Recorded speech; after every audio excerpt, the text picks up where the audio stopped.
Setiap orang membawa beban dari masa lalunya, ada yang membawa trauma, ada yang membawa kenangan pahit, dan ada juga yang membawa hutang-hutangnya. Sedikit kalimat pembuka dari saya, Jack, selaku pemimpin upacara sekaligus Direktur Utama PT Bangun Siang Tidur Lagi yang ada di seluruh penjuru tata surya.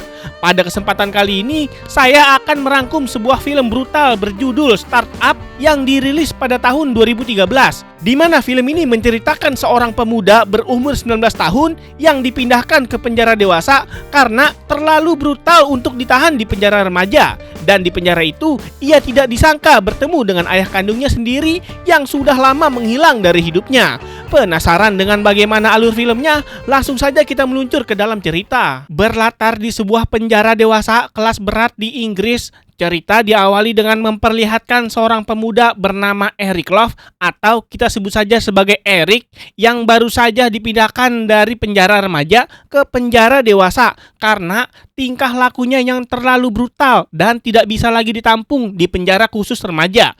Dalam dunia penjara Inggris, pemindahan seperti ini dikenal sebagai istilah startup. Artinya, si napi sudah terlalu ganas untuk ditahan bersama anak-anak dan layak naik kelas bergabung bersama para napi dewasa kelas kakap. Mirip naik divisi Mobile Legends sih, tapi kalau ini versi penjaranya. Setibanya di dalam, Eric langsung diperiksa dari ujung kepala sampai ujung kaki dengan sangat ketat, bahkan sampai ke bagian-bagian yang tidak perlu saya ceritakan secara detail di sini agar konten ini tidak kena banned oleh pihak YouTube. Sebelum akhirnya diantarkan ke selnya, di dalam sel Eric langsung membuat senjata improvisasi dari silet dan sikat giginya dan menyembunyikannya dengan sangat terlatih, seolah-olah ini sudah menjadi rutinitas hariannya seperti orang lain menyiapkan bekal makan siang untuk dibawa ke kantor.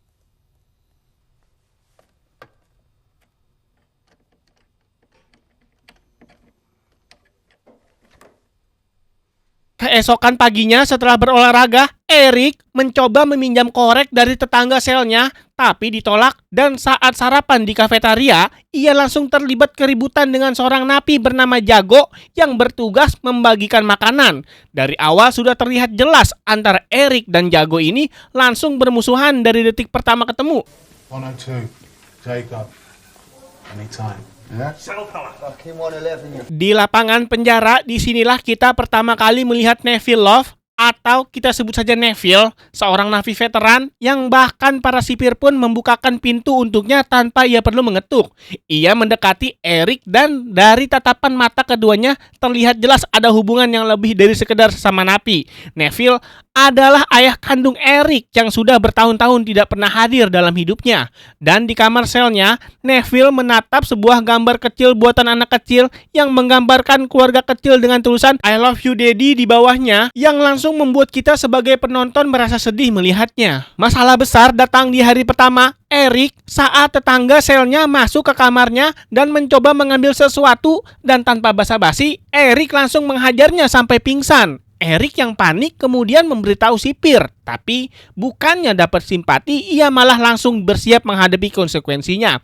Ia melumuri tubuhnya dengan baby oil, membobol meja selnya, dan menghadapi regu sipir yang datang dengan perlengkapan lengkap dipimpin oleh wakil gubernur penjara bernama Hennes atau kita sebut saja Epeng. Bahkan Eric sempat menyandera salah satu sipir dan mengajukan permintaan absurd yaitu helikopter, 2 bungkus rokok, dan coklat digestif sebagai syarat pembebasan Sandra yang bikin semua orang di sana bingung harus marah atau ketawa ngakak. A helicopter, 2 packs of burn, and some chocolate digestives, please. Setelah menyadari tawaran gilanya tidak akan dikabulkan, Eric melepaskan sandranya. Namun, saat para sipir memborgolnya, ia kembali beraksi sangat brutal sampai menggigit bagian selangkangan salah satu sipir yang membuat semua orang tidak berani mendekat. Dan di saat itulah seorang terapis sukarela bernama Oliver Baumer atau kita sebut saja Oliver berhasil menenangkan Eric. It's okay.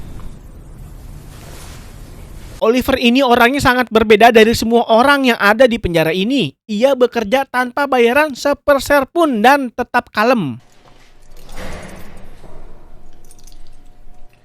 Thank you. Oliver kemudian menghadap gubernur penjara bernama Cardew dan mengajukan agar Eric dimasukkan ke sesi terapi kelompoknya. Namun, Epeng langsung menolak keras karena menganggap Eric tidak layak mendapat hadiah apapun atas kekacauan yang ia buat. Epeng ini adalah tipe oknum penjara yang lebih suka main kekerasan daripada main otak. Namun, Gubernur Cardew akhirnya setuju memberikan Eric satu kesempatan dengan syarat satu keributan saja, maka Eric langsung kembali ke sel isolasi. Epeng menambahkan ancamannya dengan sangat senang hati, seperti orang yang baru dapat THR. I think we should go with your initial instinct, Christine. And Di sisi lain, Neville pergi menemui Dennis, napi paling berkuasa di penjara ini yang bahkan para sipir pun tunduk kepadanya. Pokoknya Dennis ini adalah ketua RT sekaligus ketua RW-nya para napi di penjara ini. Dennis langsung memberikan instruksi sederhana kepada Neville, yaitu bimbing anakmu atau anakmu akan mati. Salah satu sipir kepercayaan Neville kemudian membawa Neville ke sel isolasi menemui Eric, dan disinilah untuk pertama kalinya ayah dan anak ini berbicara empat mata. Neville memperingatkan Eric bahwa para sipir bisa aja membuat kematiannya terlihat seperti bunuh diri jika mau. Yes, you fucking are, cunt! Don't you ever fucking answer back to me! Dan di tengah percakapan itu, Eric sempat menyebut kenangan masa kecilnya saat berusia 5 tahun duduk di pangkuan Neville mendengarkan ia dan ibunya saling bertengkar, yang membuat suasana pertemuan ini jadi sangat berat dan awkward sekaligus. Dan Neville yang tidak bisa menghadapi momen itu hanya menyuruh Eric makan makanan yang ia bawakan.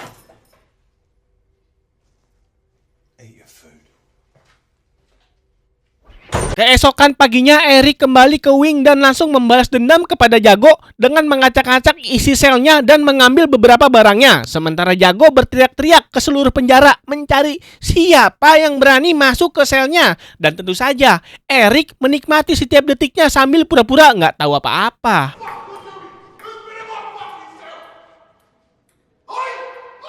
Neville kemudian membawa Eric untuk pertama kalinya menghadiri sesi terapi kelompok Oliver yang diisi oleh beberapa napi lain yang juga punya masa lalu penuh kekerasan.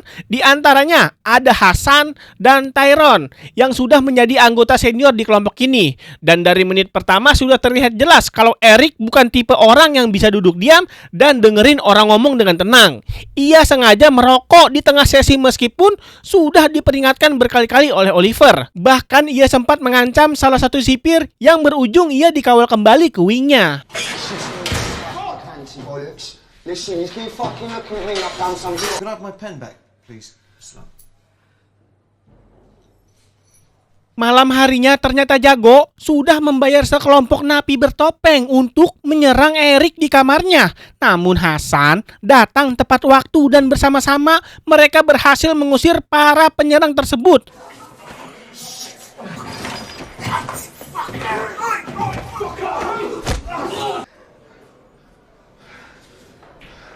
Sementara itu terlihat jelas Epeng sedang bekerja sama dengan Dennis secara diam-diam dengan membawakan sebuah paket kepadanya di malam hari yang menunjukkan bahwa hubungan antara keduanya ini jauh lebih dalam dari yang terlihat. Keesokan harinya Oliver mendatangi kamar Eric dan mengajaknya berjalan ke sesi grup bersama. Di sini mereka mengobrol dan Oliver bercerita bahwa ia dikirim ke sekolah asrama sejak kecil.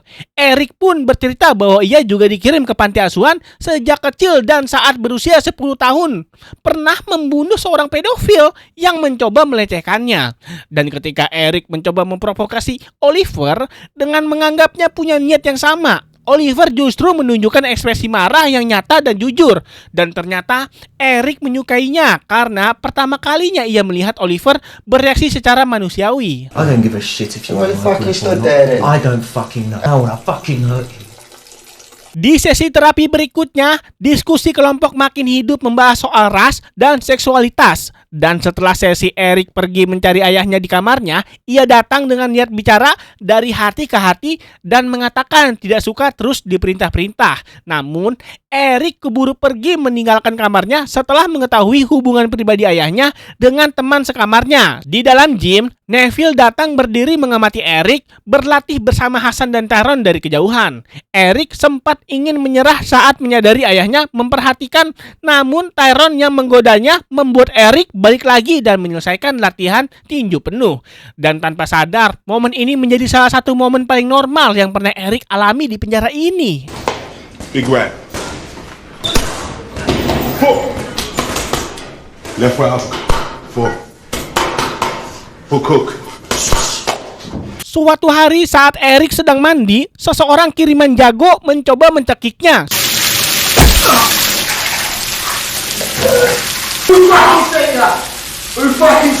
Setelah berhasil membalikan keadaan, Eric mendesak si penyerang mengaku bahwa jago yang menyuruhnya. Eric langsung mendatangi jago dan memberikan pelajaran yang tidak akan ia lupakan seumur hidupnya. Lalu ia menanyakan siapa otak dibalik semua ini dan mendengar nama yang disebutkan jago adalah Dennis. Eric langsung nekat naik untuk menghabisi Dennis, namun Neville menahannya. Dan Dennis yang mengetahui jago menggunakan namanya tanpa izin dia langsung memerintahkan jago untuk transfer atau mati. Transfer or your life. Either way, you won't be here tomorrow. Dennis kemudian mengajak Eric bicara berdua secara tenang dan menasihatinya untuk berhenti bertindak bodoh karena kekerasan tidak selalu menjadi jawaban. Dennis bahkan mengatakan bahwa Eric mengingatkannya pada dirinya sendiri waktu muda, yang membuat Eric terdiam dan berpikir untuk pertama kalinya. Neville kemudian mendatangi Oliver dan mencoba mendikte cara mengurus Eric agar bisa keluar lebih cepat. Namun, Oliver mengingatkan dengan tegas bahwa metode grupnya bukan untuk itu. Dan yang paling memukul Neville adalah saat Oliver mengatakan bahwa Eric mengalami trauma emosional yang sangat berat sejak kecil dan Neville tidak pernah ada untuk melindunginya. Okay, that's not what my group is about. He suffered enormous emotional trauma and abuse. Di sesi terapi berikutnya, Oliver dan anggota kelompok sengaja memprovokasi Eric untuk menguji kemampuan menahan amarahnya. Dan untuk pertama kalinya dalam mungkin seluruh hidupnya, Eric berhasil menahan emosinya tanpa meledak sedikit pun, yang membuat seluruh anggota kelompok merayakannya bersama. He's smiling, look at him, he's smiling, he's smiling. He knows it now. Oh, God. Anger management. Suatu malam, Eric menghabiskan waktu bersama Hasan dan Tyrone. Saat mereka bertanya soal ibunya, Eric menjawab singkat bahwa ia tidak punya ibu, yang membuat suasana malam itu jadi hening sejenak.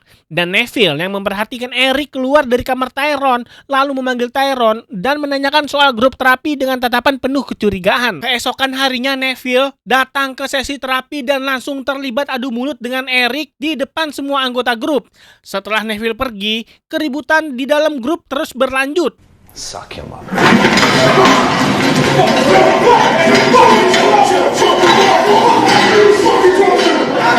Dan Epeng langsung menggunakan keributan tersebut sebagai alasan resmi untuk mengeluarkan Eric dari program terapi. Bahkan setelah itu Epeng sengaja terus memprovokasi Oliver sampai Oliver menyerangnya dan dijadikan alasan untuk mencabut akses Oliver ke penjara sepenuhnya.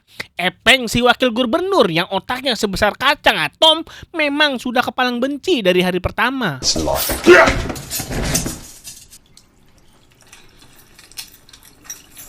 Saat Eric mengantri makanan, tiba-tiba Neville berdiri di belakangnya. Eric langsung pergi sambil memaki-maki dan Neville mengikutinya kembali ke sel.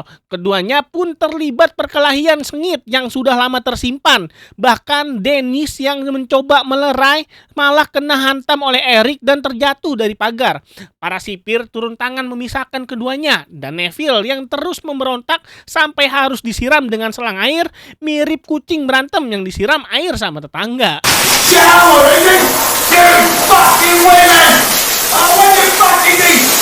Setelah mereda, Neville berteriak-teriak memanggil nama Eric dari balik selnya karena khawatir para sipir melakukan sesuatu kepada anaknya. Saat akhirnya mendengar suara Eric menjawab bahwa ia baik-baik saja, Neville menyadari ada yang tidak beres. Ia pun berhasil mengelabui salah satu sipir untuk membuka pintu selnya dan langsung pergi mencari anaknya. Dan ternyata benar saja, Epeng dan para kroninya saat itu sedang hendak mengeksekusi Eric di sel isolasinya agar agar terlihat seperti percobaan bunuh diri. Neville yang menyadari hal ini segera pergi ke kamar Dennis untuk membujuknya membatalkan semua ini. Namun Dennis malah mencoba menipu dan menyerangnya. Neville tanpa pikir panjang menghabisi Dennis di tempat dan langsung berlari menuju sel isolasi untuk menyelamatkan Eric.